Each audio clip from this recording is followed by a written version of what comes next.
Hello, everyone, and welcome to the Deep Blue Renegade podcast. My name is Molly, also known as the Deep Blue Renegade, and I'd like to welcome you guys to episode 66. Today is Sunday, November 23rd, 2014, and I'm glad that you guys could join me today. Coffee is hot and delicious, and it is absolutely gorgeous out today. It's like 70 and sunny, and the tree in the backyard is dropping its leaves, but it isn't pretty. It's a flowering tree. It gets to be pretty for most of the year, so its slouch into fall is rather ungraceful. uh, but yeah, no, I'm glad to be able to chat with you guys today. It's been a crazy weekend. I ended up flying to North Carolina for my cousin's wedding, which was sort of hilarious because it was a surprise wedding.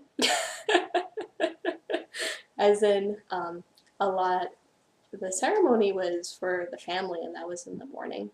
But the reception, like, most of the people in the room didn't know.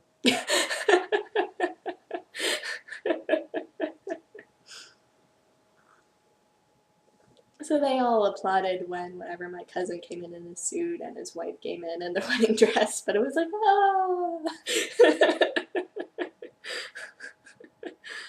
It was a great party, but it was special.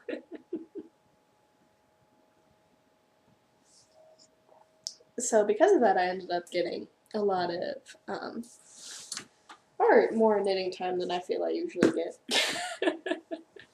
So I'm still working on the socks for my grandpa. So I showed you guys last week that I had finished sock number 1, and I'm now on to sock number 2, which is exciting. It looks like I'd recently detangled the yarn. So this is the Cranberry Biscotti pattern, and I am using 3 colors of Wool Mesa in Grafrats, Dora, and Pazarats. And it, like, I did maybe like 1 or 2 rows of ribbing on the plain, and then this is basically how much I managed to knit on the plain. I don't think I'd started the second sock last week, so got a couple of inches done. How many inches? I can quantify this. So I did 1.5 inches of ribbing at the top, and I've done, I believe, 2 repeats of the color pattern. So I am about 3.5 inches into this sock. So I don't remember how long the other sock was. I guess I could pull it out of the bag and measure it. So the other sock I managed to do 6.5 inches before I was disgusted with knitting the leg. So I have another 3.5 inches before I get to do something different than what I have been doing, but such is life. So I'm hoping that I can finish these in time for Christmas, because I would like to be able to give them to my grandfather when we are in the same state, as opposed to mailing it to him. And this isn't Christmas knitting project, it's just sort of, I don't ever, I gave up on gifts. I wasn't having fun having obligation projects, so as such, it's coming together. And this has been living in the bag that Joy made for me, so isn't that awesome? Like, can you even read that? But Danny was like, where'd that get from? And then I showed him the tag, and I was like, Joy made this. So it is delightful and nerdy, and it is keeping my yarn contained, which is awesome. And then it has our little drawstring bag. So I'm also working on the Moonstone Shawl by Renee Levington. I'm knitting it out of Bijou Basin Shangri-La in some colorway. I'm not sure which. It looks like I actually finished the first repeat of the second chart, and really the second chart is going to be pretty much what I knit until the end. I think at some point you bind off. But obviously enough it is, like there isn't anything special about the bind off of the shawl at all, so I don't know any good way of showing off the pattern I have so far. So it has little rainbow beads, which I'm not sure if I can make them twinkle or not. My ball of yarn just fell, and luckily it didn't fall into the coffee. And I think I had finished the first repeat of the chart, so that wasn't for the first chart, which was basically just to set up the pattern, and now at this point I can just go and go and go, and every row is different, so I don't think this is going to be one of those shawls where it's, excuse me, easy to memorize the little repeat, but I pretty much only worked on this on the plane ride back. On the plane ride there, I couldn't find my beading hook, so I had my beads, I had my yarn, I had that, but I had to like completely empty out my knitting bag in order to get at the stupid, what is it? This is a 1mm US 11-12 crochet hook. It's like, can you see the point? You can't see the point. The point is vanishingly small. So I'm not sure why I couldn't find it on the plane, but I don't know. As such, I didn't get to work on there. So that's why I got so much sock done, because that was the only project I could work on. So this is coming together. It is soft and lovely since it's a yak silk blend, so it's 50% yak, 50% silk, and it is quite fine. So I need to watch carefully when I'm knitting it, because I do have a tendency of having strange loops of silk or whatever. When I'm knitting with fine yarns, just have like strange loops pop up because you can just start knitting and everything holds itself in place. So I have to be careful there. But it is pretty straightforward to knit, so good news there. And hopefully I can keep, and as you can, like, I don't know if you guys can tell, but I don't have any markers in it. It seems to be turning out just fine without having markers. The only mod that I've done was one that Elaine, aka Jasmine Rose, had suggested, which was that you actually, the appropriate place to have the beads in the very center of the little Zelda medallion is to do them the row after, she says, whatever, after they're supposed to be placed, so I just put them in on the wrong side, and I just sort of read my knitting to figure out where that appropriate place is. So that seems to be working out quite well. And honestly, it's a good mod, so I'm glad that Elaine had suggested it. So that's coming along. So I have, I weighed the skeins last week, and they're both heavy, which probably means that I'll try to knit as much as humanly possible. Because I would prefer just to use them up entirely. So I need to weigh what I have for repeat. So I'll have to weigh what I have for this repeat. I'll weigh it again after the second repeat of the chart just to get a sense for how much more yarn I'm using every time so that I can have the appropriate amount. Because it's going to, at this point, I've already done it once, I'll just continue to repeat over and over again. So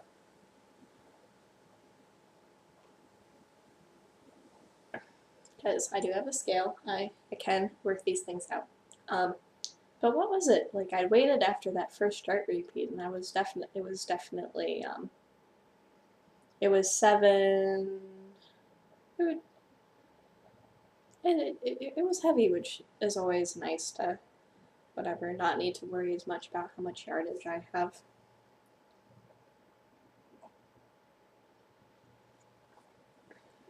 I also managed to get some spinning done. Like, that was probably where most of my crafty time went during the week, was actually with spinning.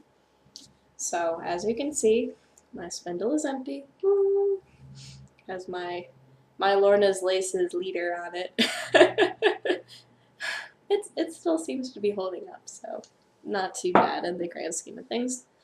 And I was gonna put this bag away because I was like, oh, I don't need this anymore. But I remembered that I really love the bag for plying as well. So this is the first half of the Redfish Dye Works Merino Silk in my little center pole ball. I'll actually be plying from the outside though, because that's a hot mess to ply from the inside, especially with singles as fine as this. And this is the second half that I just finished spinning. So you can tell if I hold them head to head that this guy here is going, alright, this guy has more color repeats in it and this guy has less color repeats. So I'm hoping to get some sort of tasteful barber pulling, which is mostly going to be really, really long stripes. This will very, very likely be a shawl. I think it's going to come in around whatever, a light fingering, heavy lace as it is spun, but we shall see. That is the excitement of plying. But I am going to be two-plying this together and it should be lovely. So I was thinking as I was spinning it that it was like an eggplant purple and then sky blue. So lovely, lovely. But I'm not going to start plying this immediately because I figure I should knock out another skein of the chocolate Shetland fleece. Oh, that sheep who loved to roll around in the hay. So I had carded two sets of roll-logs. So here's my little squirrel tail.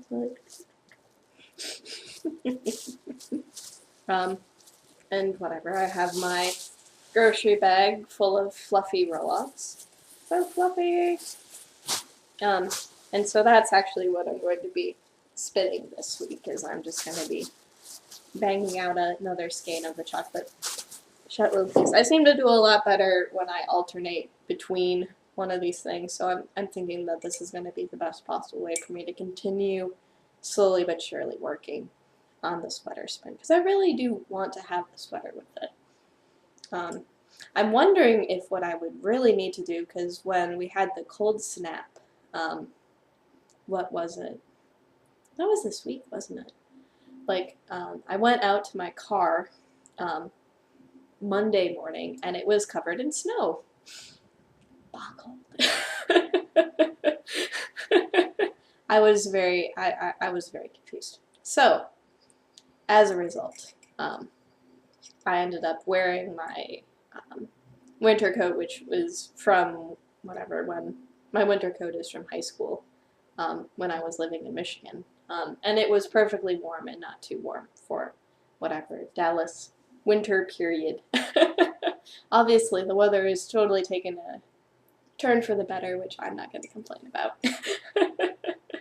So, I was trying to be very proud and, like wear as little of a jacket as possible, but I realized, whatever, like when it's 30 or 40 out, you just have to wear the winter coat. But for the times when it's 50 or 60 out, I think whatever, a jacket style sweater will be amazing. But I might need to line it because the breeze really cut through my polar fleece. So that might be an interesting journey. Or I need to find someone who's able to sew or something like that in order to line it. I'm not sure. But I might need a little something in order to actually be able to use it as a jacket. But, so that's what I'm going to be starting soon. It's been a very chill day. Hopefully I can segue into some more house unpacking. We're doing a lot better now, but there are a couple of rooms that really need some love and attention.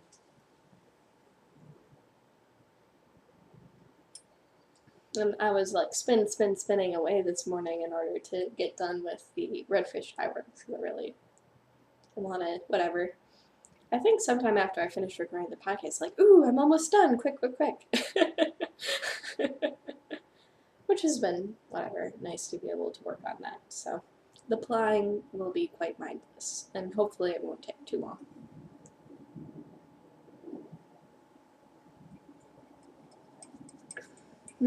What else? So I should be able to record next week. What is it? So that'll be the 30th of November. I'll be, what is it? You'll laugh a little bit. So, what was it? This week, Buffalo got like 9 feet of snow. We're going to Buffalo next week. So this weekend we did a trial run of taking the train to the airport, and it seemed to work fairly well until we got back and we had to walk, whatever, about a mile in the rain, in the mud, because there wasn't a sidewalk. And I was like, you know what, Danny? I'll risk vandalism of my car just so we don't have to do something like that. Because it was just the case for once we ended up getting a ride to the train station from one of my husband's coworkers, but oh my gosh.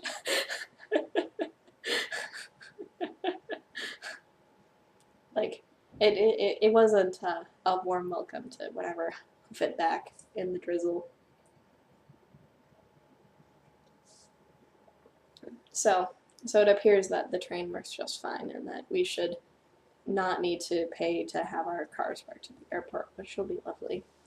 We probably beat people in traffic, at least because we ended up having a flight that was basically at rush hour, and there are many ways to torture yourself, but driving on 6:35 during rush hour. If you guys have ever seen the beginning of Office Space, where the guy is like going like in back and forth in rush hour traffic, and it's supposed to be whatever LA or something like that. No, they filmed that on 6:35 in Dallas. It is every bit as soul crushing as it was in the movie, as it is in real life every day. So I don't recommend going on that road, but that is the road that goes to the airport. So what can you do? They're actually turning it into a double-decker freeway, which is totally bizarre. Like, if you're a civil engineer and you want to work in a place that is full of ridiculous roads, this area is the perfect one for you. I don't even know how in the world they imagine such things. But, such is life. So, I'll be recording again on the 30th, and it'll be lovely. And since it will be hanging out with my lovely knitting mother-in-law, it should be a fantastic time filled with knitting. So, what is it? My husband's family is all about the analog Thanksgiving, so knitting is definitely on the approved analog sorts of things, no digital things. So the TV isn't on, the phones aren't out, and it is a time for a conversation, which is quite lovely. So I'm looking forward to it. I also was able to deliver the headbands to my sisters. So I gave my one sister a choice between the two that I had knit, and then my other sister's like, that other one's for me, right? And I was like, sure, whatever. Apparently she had lost hers too on the train. So I'm glad that they're going to be used, and it works out. It's my non-gift gift, so life continues on. So I think that is everything I wanted to talk about this week. I hope you guys all have a wonderful week. And what is it? Oh, like perhaps we should be whatever. The vague ponderings of if you guys actually do want to have a knit along after the holidays are over. So just ping in the group if you would be interested in doing something like that. All of my knit alongs are run in the Ravelry group because it is a lot easier and accountable to be able to prevent that way. I found it interesting because actually more people are now watching the podcast on YouTube than they are on my blog. So it doesn't really matter to me. But don't forget to join the Ravelry group as well, so that you guys can hang out because you're all cool people. Why not hang out? So I hope you guys have a lovely week, and I look forward to speaking next week. So take care, guys. Bye bye.